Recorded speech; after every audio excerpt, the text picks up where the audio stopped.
El Consejo Potosino de Ciencia y Tecnología y Radio Universidad presentan La Neta de la Ciencia.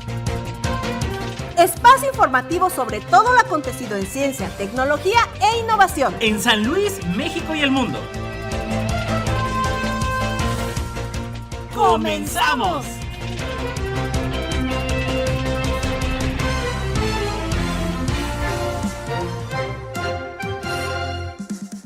¿Qué tal? ¿Cómo le va? Muy buenas tardes. Bienvenidos a La Neta de la Ciencia. Ya lo sabe, sigan nuestra transmisión a través del Twitter, Instagram y YouTube en @Coposit. También nos encuentra como Consejo Potosino de Ciencia y Tecnología a través del Facebook. También saludando a todos los que nos escuchan a través del 88.5 de FM, 1190 de AM y todas las emisiones de La Neta de la Ciencia a través del Spotify de Radio y Televisión Universitaria. Vámonos con los titulares. titulares.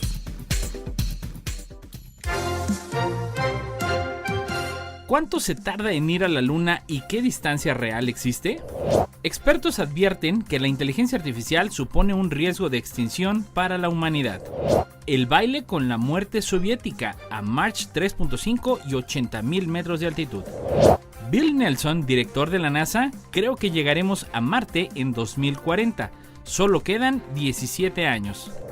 China excava un pozo de más de 10 kilómetros en la corteza terrestre.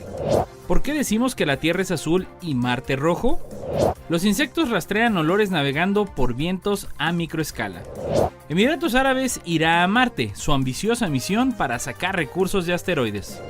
La mayor zona de extracción de metales para baterías en aguas profundas está repleta de especies exóticas.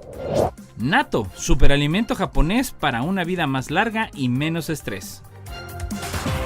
Noticias internacionales. Natto, superalimento japonés para una vida larga y menos estrés.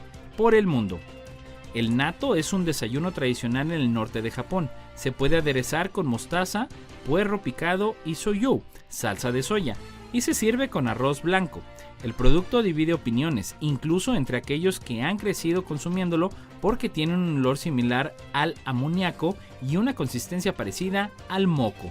Considerado un superalimento, se elabora a partir de habas de soya ablandadas, hervidas o cocidas al vapor y fermentadas con una bacteria llamada Bacillus subtilis barnato, que se encuentra en la tierra, las plantas, los animales y el estómago y los intestinos humanos. Y la mayor parte del natto que se consume en Japón procede de la cepa Miyakino.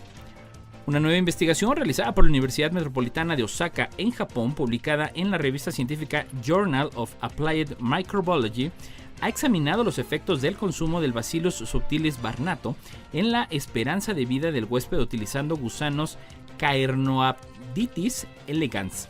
Así, ha observado que el natto japonés prolonga la vida de un tipo de gusanos y mejora la tolerancia al estrés.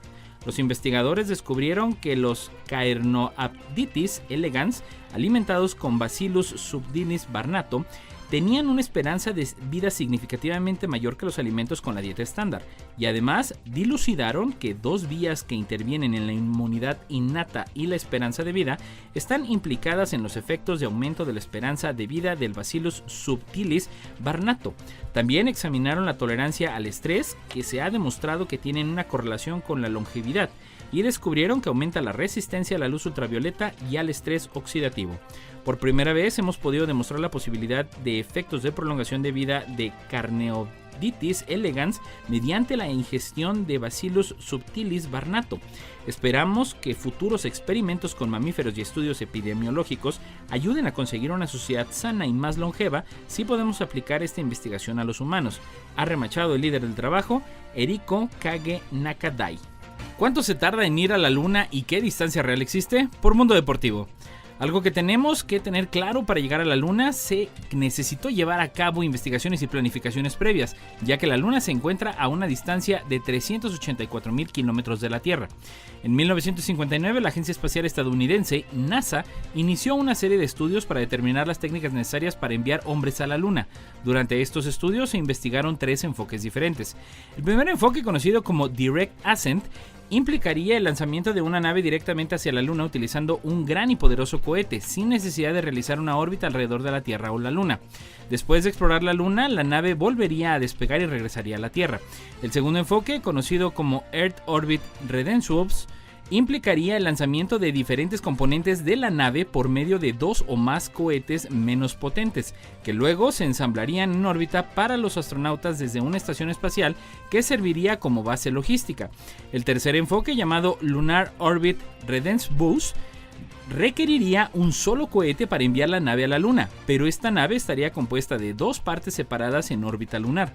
El módulo lunar aterrizaría con una parte de la tripulación en la Luna, mientras que el módulo de comando permanecería en órbita alrededor de la misma.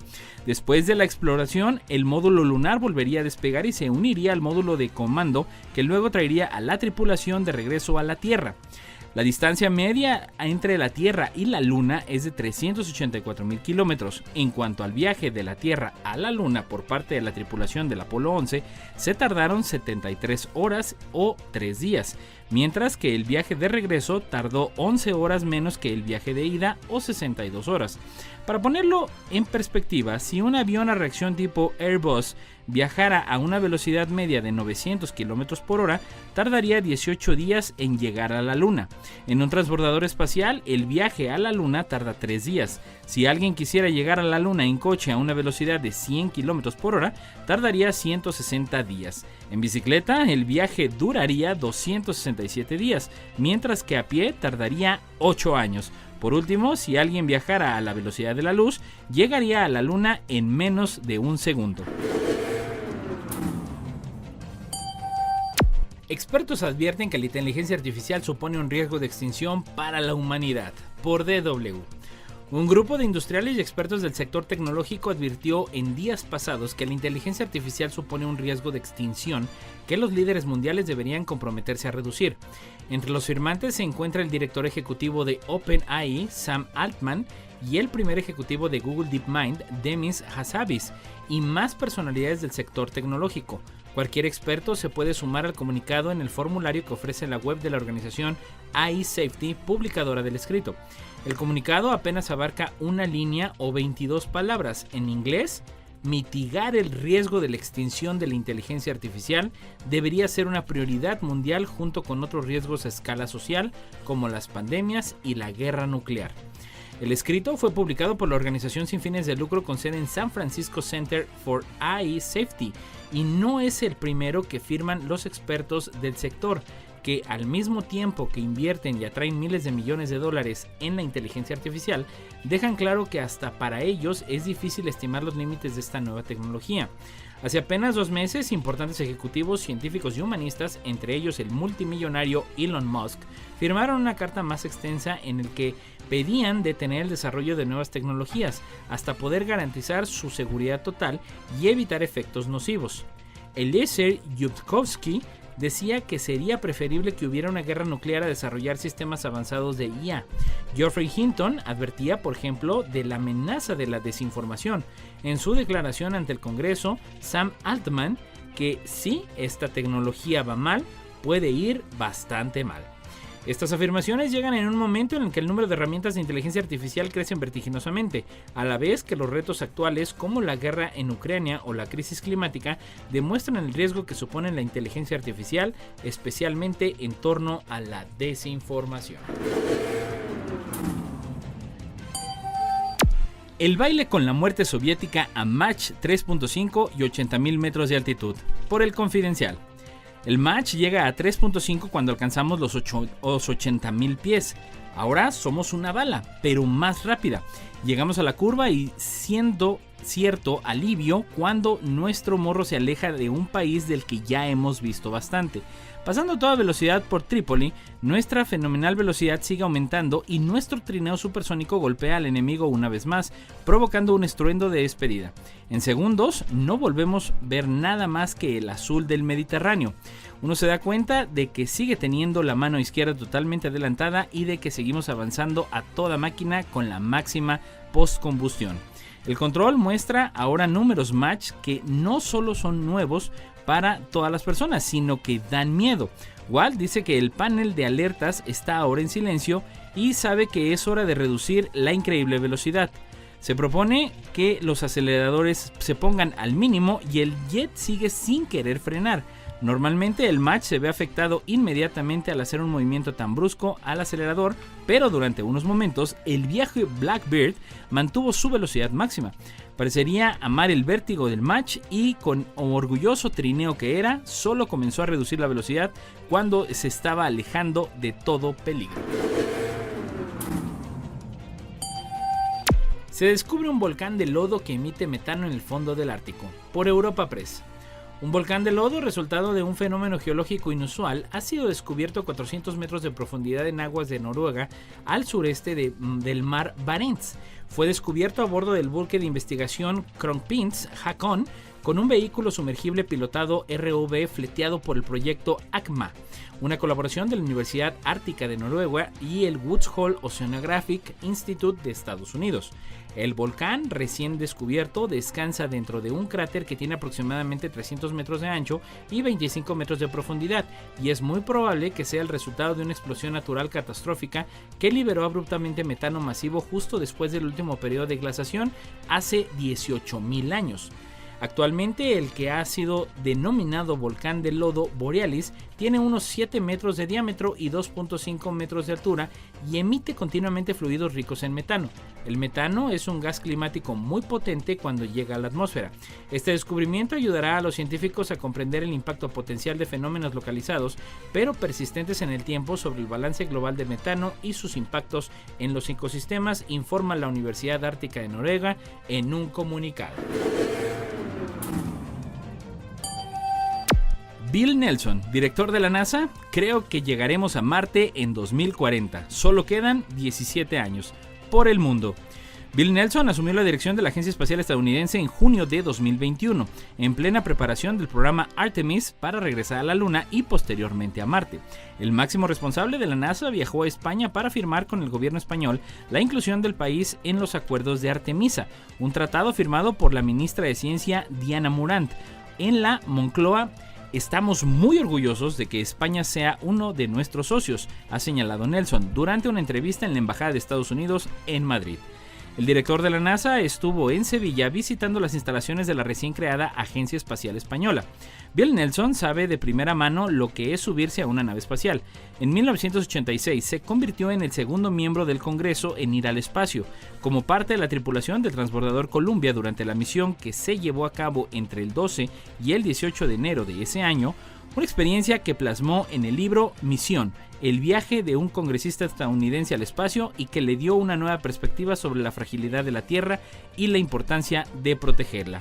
Nelson comenta: no solo somos una agencia espacial, también somos una agencia climática. Todos los satélites que tenemos en el espacio nos dicen qué está pasando en la Tierra y su clima subraya. Su aventura espacial también lo hizo más consciente que nunca de los riesgos. Apenas 10 días después de su regreso a la Tierra, la NASA sufrió una de las mayores tragedias de su historia. El próximo transbordador en ir al espacio, el Challenger, explotó el 28 de enero de 1986, matando a 7 astronautas a bordo. China excava un pozo de más de 10 kilómetros en la corteza terrestre, por Europa Press. Ingenieros chinos han iniciado la construcción de un pozo de más de 10.000 metros de profundidad para exploración científica del interior terrestre. El pozo empezó a ser excavado el 30 de mayo pasado en la cuenca de Tarim, en la región autónoma Uigur de Xinjiang, en el noreste de China, y representa un hito en la exploración de la tierra profunda de China, informa Xinhua. Con una profundidad de diseño de 11.100 metros, el pozo está ubicado en el inferior del desierto Taklamakan, el desierto más grande de China. Durante el proceso de perforación, el equipo, incluidas las brocas y las tuberías de perforación con un peso de más de 2.000 toneladas, se adentrará profundamente en la Tierra, penetrando en más de 10.000 estratos continentales, incluyendo el sistema Cretácico. Wang Chunsheng, un experto técnico que se unió a la operación dijo que perforar un pozo de más de 10.000 metros de profundidad es un intento audaz de explorar el territorio desconocido de la Tierra y expandir los límites del entendimiento humano. La cuenca de Tarim es una de las áreas más difíciles de explorar debido a su duro entorno terrestre y sus complicadas condiciones subterráneas. Con todo, el pozo más profundo excavado por el ser humano sigue siendo el pozo superprofundo de Kola, cerca de Murmansk en el Ártico ruso, que la Unión Soviética inició en 1970 y que alcanzó una profundidad de 12.262 metros. Este se cerró en el 2008. ¿Por qué decimos que la Tierra es azul y Marte rojo? Por el diario. La Tierra es azul y verde si la contemplamos desde el espacio. Marte es rojo, Mercurio es gris y Venus tiene una atmósfera tan densa que es imposible apreciar el color de su superficie. Sí, los planetas tienen colores, son un reflejo de la composición de su superficie, explica Miguel Ángel de Pablo, profesor de geología de la Universidad de Alcalá. Los colores de los 8 planetas de nuestro sistema solar, dice, son de lo más variado, con grandes diferencias entre el sistema solar interior, Mercurio, Tierra, Venus y Marte y el exterior. Los griegos ya miraban al cielo y relacionaban los puntos de color con sus deidades. Ares, el dios de la guerra griego, tenía un equivalente romano llamado Marte. Hoy conocemos con ese nombre al planeta rojo. Ocurre con los planetas, pero también con sus satélites. Los colores grises de la Luna responden a los materiales volcánicos de su superficie.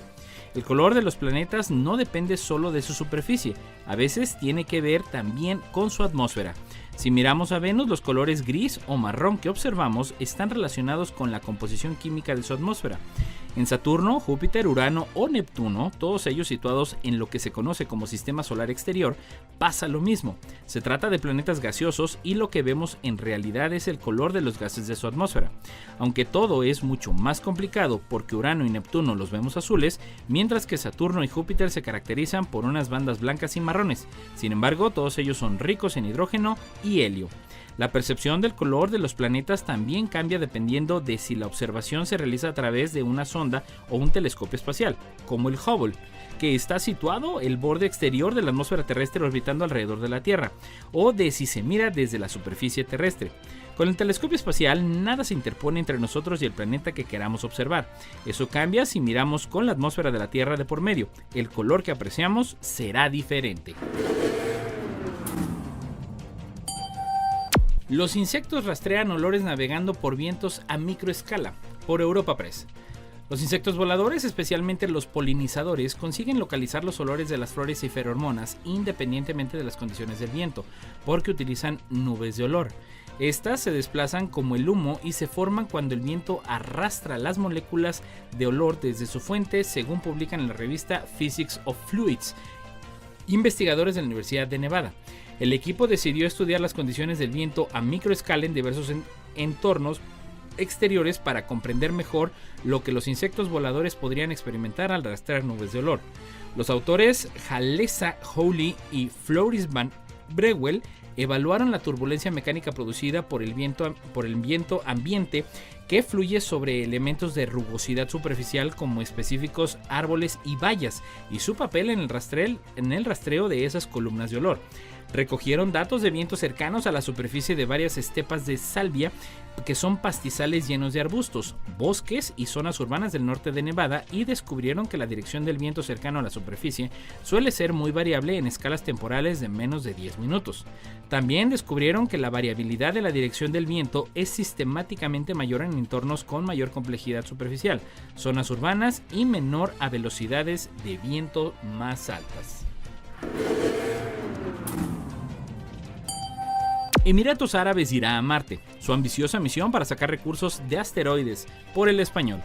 En la búsqueda de recursos y planetas que pueden servir a la humanidad, las agencias estadounidenses y europeas no están solas. Emiratos Árabes Unidos llegó a Marte en 2021 con la sonda Hope, y ahora se propone otra ambiciosa misión en la que estudiará un cinturón de asteroides entre el planeta rojo y Júpiter, en busca de recursos como el agua. El país árabe ha dado más datos de este importante viaje, que ha bautizado como Emirates Mission to the Asteroid Belt, que significaría EMA en inglés, y que está planeado para comenzar en 2028 un viaje de larga distancia que terminaría con el aterrizaje en uno de los asteroides que se van a estudiar. La misión tiene como objetivo estudiar los componentes básicos del sistema solar, así como el potencial de estos asteroides considerados ricos en recursos como el agua, según explica Forbes. El cinturón principal de asteroides en el que se han fijado los científicos de Emiratos Árabes Unidos se compone principalmente de 4 mundos: Ceres, Vesta, Pallas e Igea. No obstante, la sonda de esta misión apuntará a un asteroide rojo muy especial llamado 269 o Justitia. Este elemento tiene 50 kilómetros de diámetro y se cree que cuenta con materiales orgánicos complejos en su superficie, habiéndose formado cerca de Neptuno. Justitia puede tener moléculas orgánicas componentes básicos que podrían formar vida en las circunstancias adecuadas, como agua, y que podría ayudar a los científicos a comprender cómo surgió la vida en la Tierra. El comienzo del viaje se producirá en 2028, pero los resultados de esta misión tardarán algo más en llegar, pues la sonda tardará 7 años en recorrer 5 mil millones de kilómetros que separan a la Tierra de la zona de asteroides que interesa conocer. Por el camino, se deberán realizar maniobras de asistencia para supervisar la fuerza de la gravedad de Venus y Marte hasta alcanzar el primer asteroide en febrero de 2030. Justitia es uno de los 7 asteroides del cinturón en el que la sonda, llamada MBR Explorer, hará observaciones con una cámara de alta resolución, otra infrarroja térmica, un espectrómetro de longitud de onda media y un espectrómetro infrarrojo. Con estos instrumentos se acercará a unos 150 kilómetros de sus objetivos y los sobrevolará a una velocidad de 33.000 kilómetros por hora. La mayor zona de extracción de metales para bacterias en aguas profundas está repleta de especies exóticas, por DW. A medida que los países intentan neutralizar las emisiones de carbono, crece la demanda mundial de minerales, una revolución verde que está acelerando la exploración minera de los océanos. Una de estas zonas es la Clarion Clipperton Zone, CCZ, una enorme región en el Océano Pacífico aproximadamente 2 veces más grande que la India, ya que ha sido dividida y asignada a empresas para la exploración mineral comercial. La zona, que abarca 6 millones de kilómetros cuadrados desde Hawái hasta México, es una de las regiones más vírgenes del océano mundial. Actualmente, 17 empresas se benefician de la explotación minera y extraen minerales en un área de 1.2 millones de kilómetros cuadrados dentro de la CCZ. Pero, ¿qué tipo de biodiversidad albergan estas profundidades marinas? Para averiguarlo, un equipo internacional de biólogos ha elaborado el primer inventario de la CCZ, que aúna todos los registros de especies realizados en anteriores expediciones de investigación en la región. Según sus estimaciones publicadas en un artículo en la revista Current Biology, la CCZ alberga 5.578 especies diferentes y se calcula que entre el 88% y el 92% son totalmente nuevas para la ciencia. Para empezar a comprender qué vida contiene la CCZ, los investigadores analizaron más de 100.000 registros de criaturas halladas en los últimos años en expediciones marinas. Según el inventario, la biodiversidad de la zona se clasifica en 27 filos, 49 clases, 163 órdenes, 501 familias y 1.119 géneros en total. Además de las más de 5.000 especies encontradas, solo 6, entre ellas un pepino de mar y un gusano y una esponja carnívora, se han visto en otros lugares, lo que significa que probablemente las demás son únicas en el mundo. Gran parte de estos datos biológicos han sido encontrados por las propias empresas de explotación minera, que antes de lograr un contrato deben analizar la vida de la zona y enviar esa información a la Autoridad Internacional de los Fondos Marinos, la ISA, que publica estos datos en la plataforma Deep Data.